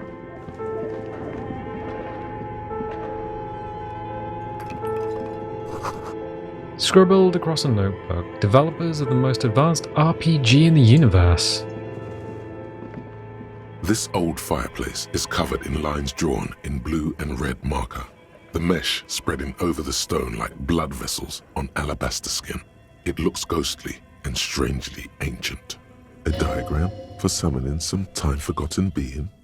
The symbols seem very esoteric. The whole thing resembles Kadran mosaic tiles. Very pedantic. Hold on. How do I know what Kedron mosaic tiles are supposed to look like? History classes, students with their textbooks open, studying the roots of our civilization. Those aquarelle blue tiles looked beautiful in the sun. What am I looking at? Radio frequencies, it seems.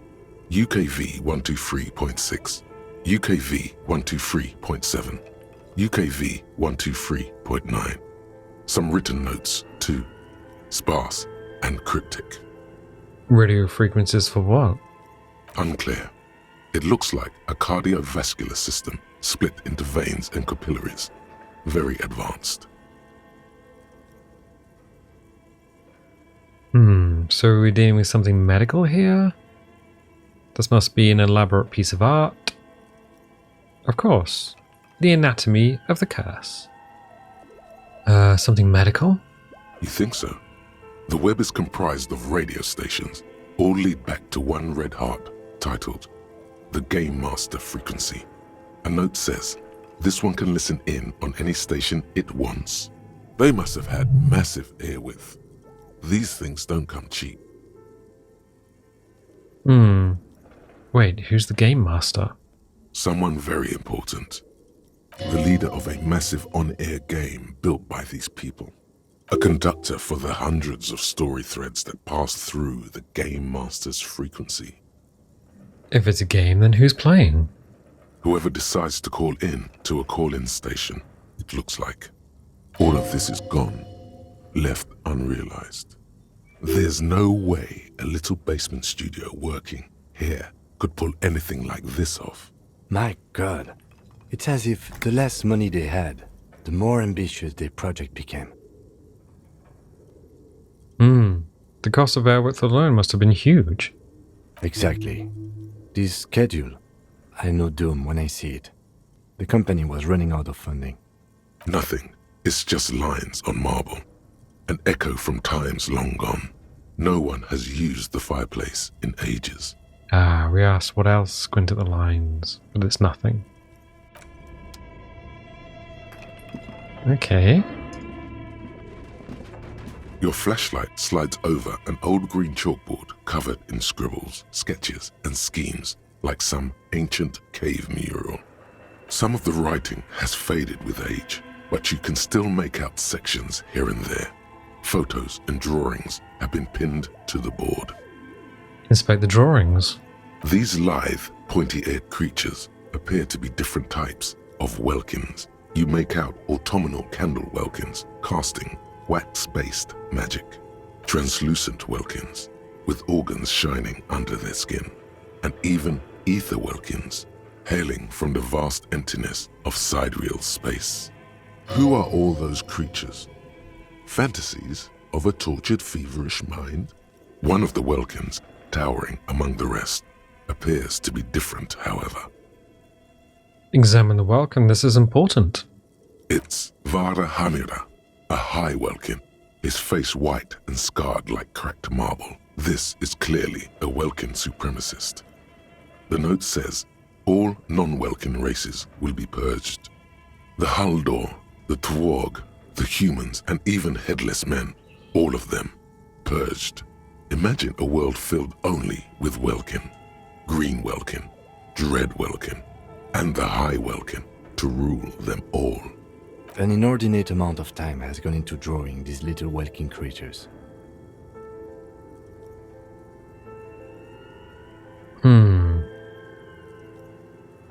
Why would anyone spend so much time on this? Some people really like building a world, I think, even if it's just for a game. Who are these creatures? Who drew them? Are they real? I have so many questions.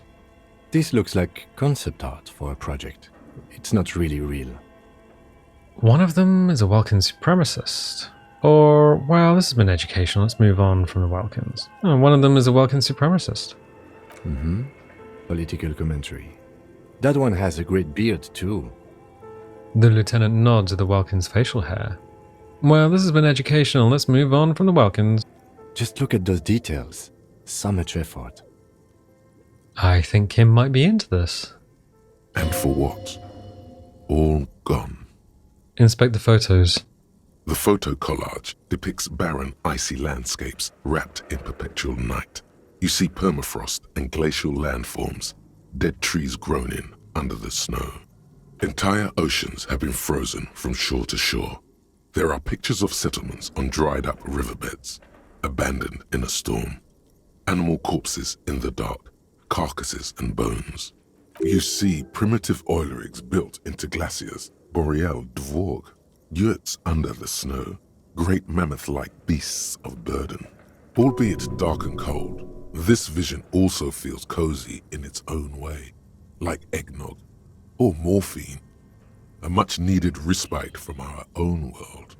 A pinned postcard reads, "The heat death scenario, a desperate fight for geothermal energy engulfs the world as Wirral becomes untethered from its sun, drifting through the universe."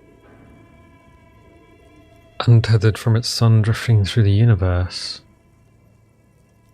Space 1999, when the moon gets shot off into the galaxy?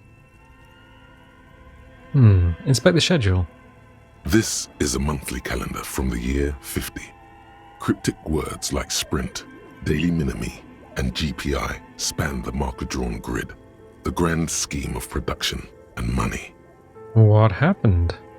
As time goes on, the numbers in the boxes grow rarer and rarer.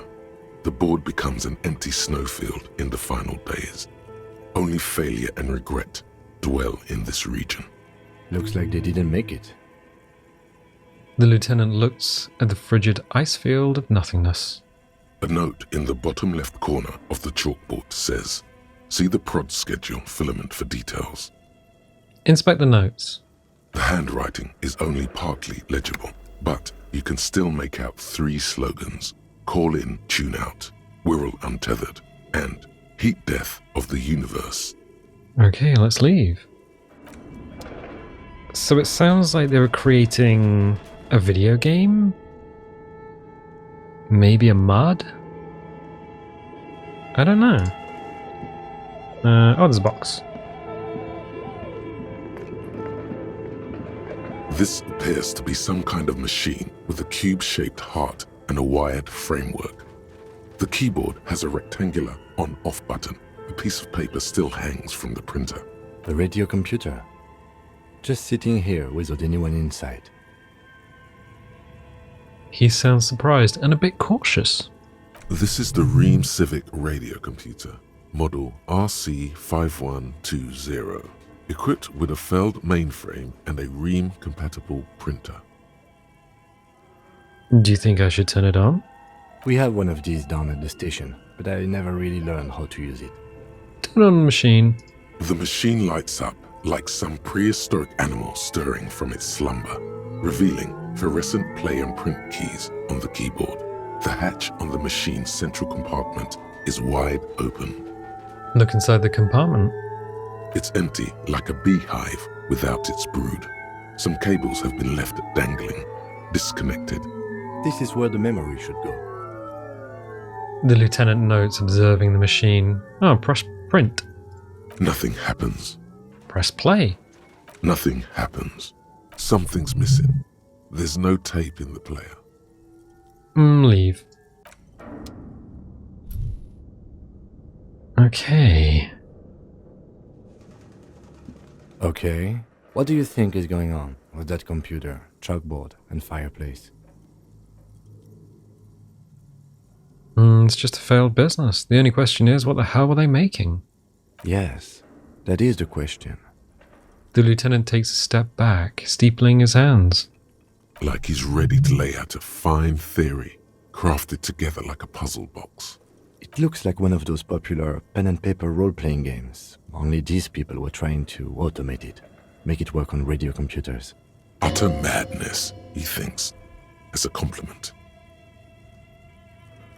Has anyone done this before? Not to my knowledge. They make automated games in Grad, Messina, Königstein. You know, places with industry. But I don't think anyone has attempted to create an interstellar game before. We just don't have the technology. How are they planning to do that? Through call-in stations. None of the players have to be physically present. Anyone in the world can participate in the game, as long as they have a two-way radio. Then there's the game master frequency that listens in on the smaller call-in stations. I think that was supposed to coordinate the stories, functioning as a master of ceremonies of sorts. Coordinating so many games would take a whole switchboard of people, possibly divided into sub-frequencies. And this was a role-playing game? Indeed, those Welkins are a dead giveaway. Role-playing people love that stuff. The world looks like a modified version of the We World board game, with heat death thrown in. Super cool. Someone should give them millions of real immediately. This game is too good to be left unfinished. What do you think happened to the company? No idea. They stopped filling out the schedule on the chalkboard. Wow. Indeed, it's ambitious and untethered from reality, but...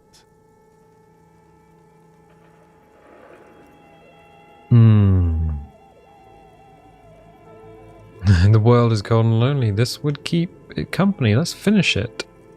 Do we have any money? Let's give them money so they can finish it and make it even bigger. They were insane if they thought they could do this. It was just a play to cheat money out of their investors' pockets. The curse got them. They're insane if they thought they could do this. Yes, especially in here. The lieutenant looks around the derelict room. The pipes howl and a rat crosses the floor in front of you. Okay, let's keep moving. Okay.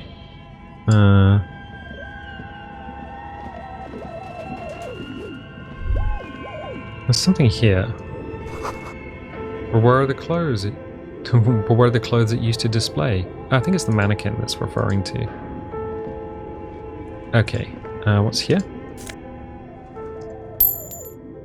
Money! What's here? More money. Okay. We've got a doorway here. Skis with slipstream printed on the laminated top layer.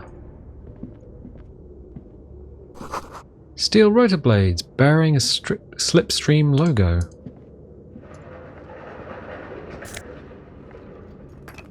Production schedule, filament memory.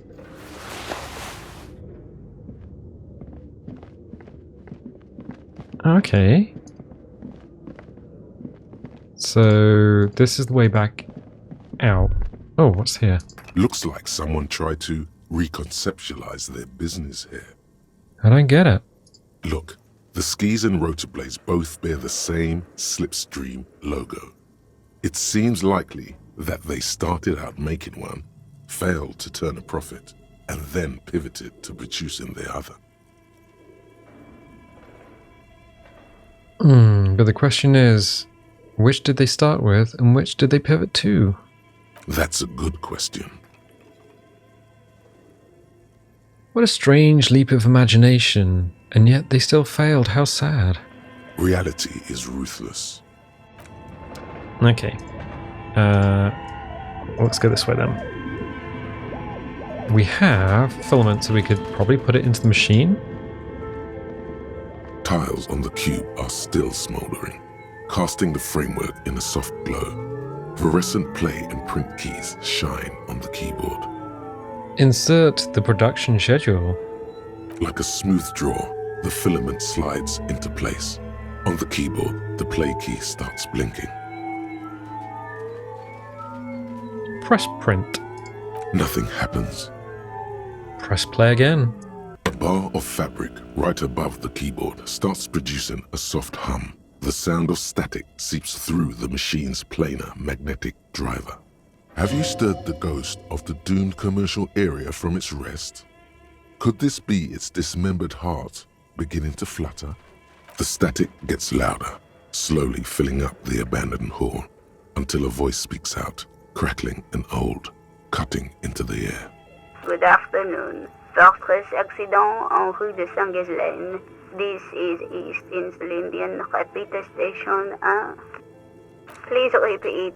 Is this the production schedule?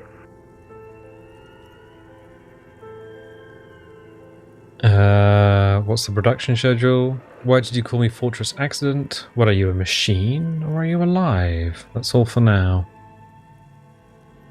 What's the production schedule? The filament you have inserted into the reader. You mean the glowing thing I put inside? Yes. Is that the production schedule? Yes. Good. Please repeat the password. This is the police. Please open this thing. A password? I'm really bad at passwords. Can you give me a hint? No. This is the police. Please open this thing. I am contractually obliged to protect the privacy of the filament holder for Fortress Accident. Without filing a warrant with Lintel, I cannot give you access to this filament. Oh, so more secure than Facebook then. I'm afraid we are not doing that, unless we want to wait for a month. Now, can you please repeat the password? Is it my birthday? Still no. I don't know the password. Received. I will register this login attempt. Don't worry. Passwords have a way of turning up sooner or later. Fortress accident. Is there anything else I can do for you today? Why did you call me Fortress Accident? Fortress Accident is the company on whose name the terminal you are currently using has been registered to. Do you have any other information about this company? One moment. You hear her flip through a catalogue before she reads out with studious care. Fortress Accident SCA produces revolutionary interactive call-in radio games. That's what the catalog says. That's not bad. And what's that? This interactive call-in radio game? Any other questions? The static drowns her response. You hear her ask when the connection finally improves. That's all for now. Thank you, and goodbye. The old lady's voice disappears along with the static. Tiles on the cube are still smouldering, casting the framework in a soft glow. Fluorescent play and print keys shine on the keyboard. Remove the production schedule. The filament slides out of its glowing nest. And leave. Okay, so we don't have anything here. The Hangman Endurance Legendary. Oh yes, of course, because we need to not throw up. Bit of clothes in the trash. The map. Okay, the map doesn't do much for us here. We've got the production schedule. 50 buckos. Wow, could we just sell that? We have 2 skill points that we can spend. Now we can spend them here, or I believe we can use a skill point to unlock... Yes, we can use skill points to unlock more thoughts in the thought cabinet. So we'll hold on to those until we need them. We don't need to spend them right away. Let's do this.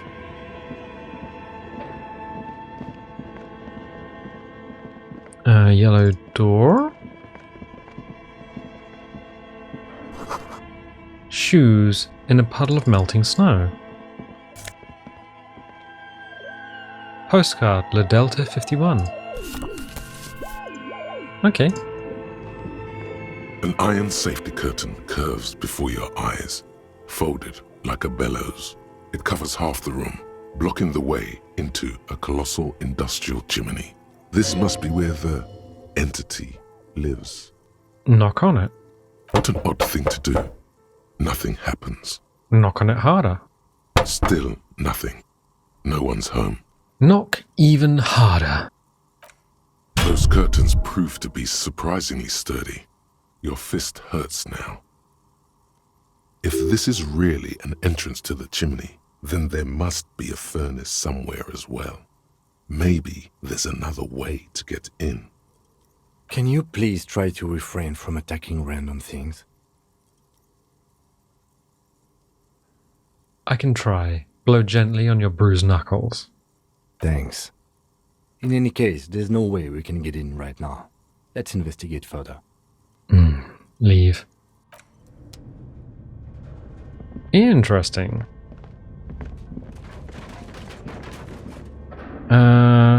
Okay, there's a door over here. Ah, good. What's this? 2 buckos and some magnesium. Oh, is this literally the thing we need, the furnace? A thick layer of coal dust covers the furnace, coloring it pitch black. Looks like this furnace has a face, and it's a face of agony. Kim, what is this thing? Is it a furnace? Looks like it. Looks like an old central furnace used to heat the building. It's connected to the chimney. He opens the door and gingerly peeks inside. No one has used it in ages. No signs of any recent fire. Only dead rats. Look inside the furnace. It's dark and grimy here. In the darkness you can hear chatter. It's coming from above. A voice or several voices talking to each other. Near the smoke chamber, upstairs. What are you doing? I'm not sure, Kim, but I think I can hear someone talking upstairs. Wait, really? Maybe it's coming from behind those safety curtains we saw upstairs.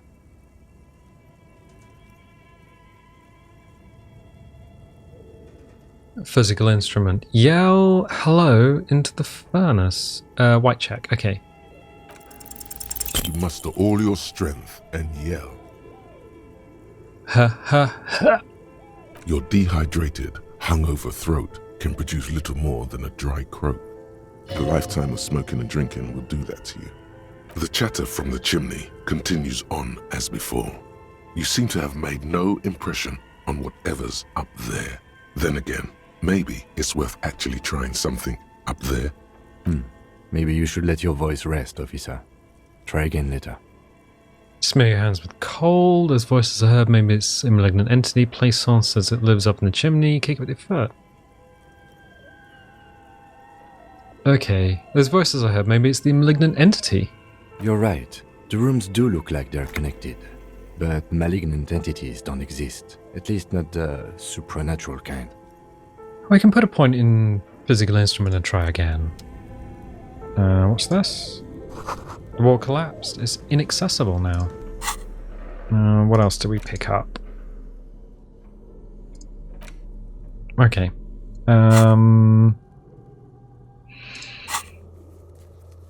Skills. Physical... Was it physical instrument? I don't know, actually. Let's just click on that again. A thick layer of coal dust covers the furnace. Okay, thank you. Physical instrument. We can do that again, level that up. Okay. Let's try it again. A thick layer of coal dust covers the furnace, coloring it pitch black. Okay, 50%. Let's try it. Something breaks loose in you. A mighty bellow echoes throughout the chimney's depths. The chatter of tiny voices above suddenly cease. Then... Hello? You hear a woman's voice answer. You've awakened the entity. This is the police. Who's there? Hello? Did you say anything? I can't hear you. Please come upstairs. There's a safety curtain on the second floor. I'll open it. You hear a low rumble upstairs. The sound of a curtain being pulled aside. After you, officer. Okay. So we've opened the security curtain upstairs that we broke our hand on. What is this thing? You see a terrifying ice bear with a strange compartment in its belly. The door is covered in frost and the bear's eyes are glowing red. What is this thing? It looks like a giant ice bear. The lieutenant doesn't answer. His eyes are glued to the animal. A sharp slice of light shines out from its mysterious belly door. Crack open the door. A gust of freezing cold air rushes to greet you. You hear a low grumble as the bear regulates itself. This is the inside of a refrigerator. The lieutenant takes a peek inside. His hand has found the holster of his gun. Relax, Kim. It's a fridge. Of course, just a giant ice bear-shaped fridge. He relaxes his hand, his face bathed in the harsh light of the open fridge door. Let's take a look inside. Look inside the refrigerator. The shelves are empty. All you see are crumpled ice cream wrappers with the brand name, Revachol Ice City. A handwritten note has been attached to the door. The fridge is huge. Take the note from the door. You pocket the note and the little fridge magnets keeping it on the door. Examine one of the ice cream wrappers in there. A friendly cartoon bear smiles back at you from a glossy cellophane wrapper. It looks nothing like the fridge. What is a giant bear-shaped fridge doing in an abandoned cellar in the first place?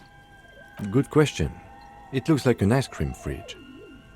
The lieutenant reaches for one of the wrappers. He studies it in the light. So they tried to sell ice cream from this hyper carnivore. I know. What an unfortunate marketing choice. What is even worse, the bear is still costing them money to this day.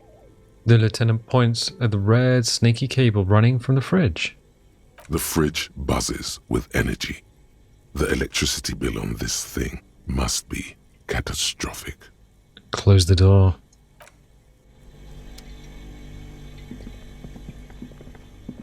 So there's a bunch of cables here. What's this? An ice cream maker, defrosted and unplugged.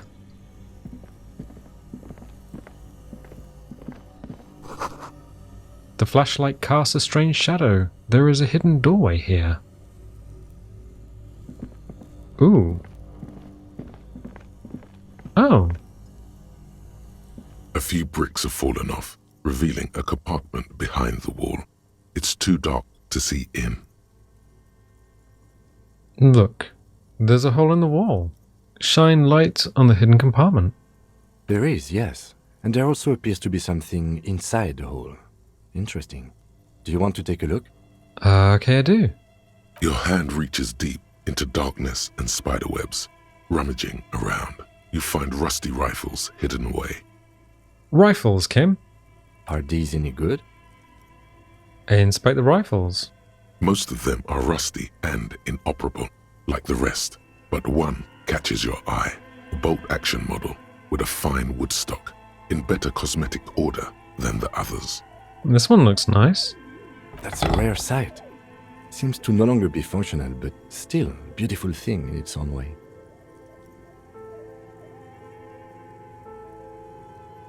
What does this mean? A rifle here? It means there are firearms, albeit inoperable, still lying around in Martinez. It's an interesting coincidence, I would say. Might come in useful in the future. He likes this find. Where are we? Seems like an old bunker from the revolutionary period. Look at all those rifles. Must be an old weapons cache.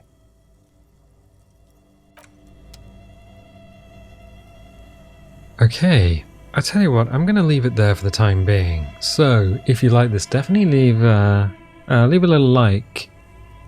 If you'd like to, you can also subscribe to the channel. It's free and it'll probably make you feel good. If you want notifications, dingle the bingle. If you don't want notifications, don't click the bell, and I'll tell you what, I'll catch you next time.